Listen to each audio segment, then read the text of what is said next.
শুনানিতে ডেকে হয়রানি করা হচ্ছে এই অভিযোগ তুলে এবার বিক্ষোভ হলো দক্ষিণ চব্বিশ পরগনার মগরাহাট পূর্বের ধামুয়ায়। রাস্তায় বিক্ষোভ দেখাতে থাকেন স্থানীয় মানুষ। তাদের দাবি নথি জমা দেওয়া সত্ত্বেও বারবার শুনানিতে তলব করে হয়রানি করা হচ্ছে। 2002 সালে থেকে আমার নাম আছে, আমার ব্যক্তিগত, আমি কাজী সারাবউদ্দিন, আমার ব্যক্তিগত নাম আছে। 2002 সালে আমার হেয়ারিং এর জন্য ডেকেছে। তাহলে যদি আমি অবৈধ যদি হয়ে থাকি, 2002 সাল থেকে ভোট দিয়ে আসছি, ভারতবর্ষে যে সরকার চলছে কি অবৈধ সরকার? আমি নির্বাচন কমিশনের কাছে জবাব চাই। সেই সঙ্গে এই যে লক্ষ লক্ষ মানুষের এসআইআর এর নাম বাদ গিয়েছে, তারই প্রতিবাদে আজকের এলাকা মানুষের স্বার্থ থেকে আমরা রাস্তা অবরোধ করছি। কেন এসআইআর এর নাম বাদ যাবে? নির্বাচন কমিশন কি দালালি করছে? আমি শুনেছি ভারতবর্ষের প্রধানমন্ত্রী চাওয়ালা, সত্যিকারে কি আজকের আমাদের যে নির্বাচন কমিশনে কি জুতো সারে?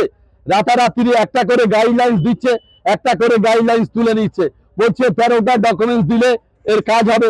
13টা ডকুমেন্টস সব মানুষ দিচ্ছে, তা সেই 13টা ডকুমেন্টসে বলছে গ্যারেজ হবে না, রাতারাত্রিরে যেটা পাল্টে গাইডলাইন্স পাল্টে দিচ্ছে।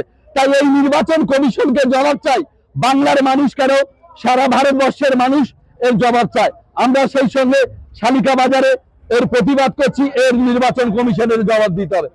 একটা 90 বছরের মানুষ স্বাধীনতার পর থেকে সে ভোট দিতে দিয়েছে, সেই ভোট দিতে আসার পর থেকে তার নামে হেয়ারিং এসে যে নড়তে পারে না, বিনা সজ্জা।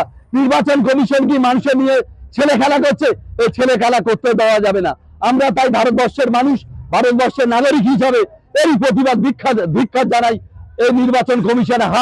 দীর্ঘক্ষণ ধামুয়া স্টেশন রোড বন্ধ করে রাখা হয়, পরে পুলিশ গিয়ে পরিস্থিতি নিয়ন্ত্রণে আনে।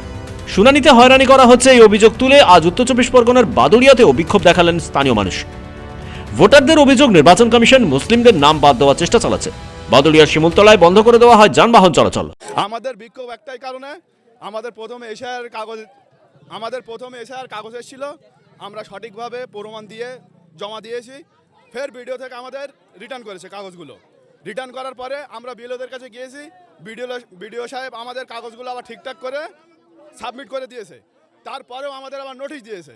নোটিশ নেওয়ার পরে বিডিও যে একটা কাগজ বারবার সাধারণ মানুষ যাচ্ছে আসছে, এই যে জনসাধারণের যে হেনস্থা, সাধারণ মানুষের যে হেনস্থা, এই নির্বাচন কমিশনের সম্পূর্ণ চক্রান্ত। এই যে 1 কোটি ভোট 2 কোটি ভোট কেটে দেবো, এই সেটার একটা চক্রান্ত এটা চলছে আমাদের।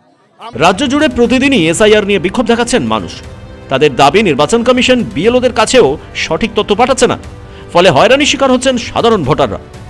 শেখ ইরশাদ ও ওবেইদুল্লাহ লস্করের রিপোর্ট, পূবের কলম ডিজিটাল।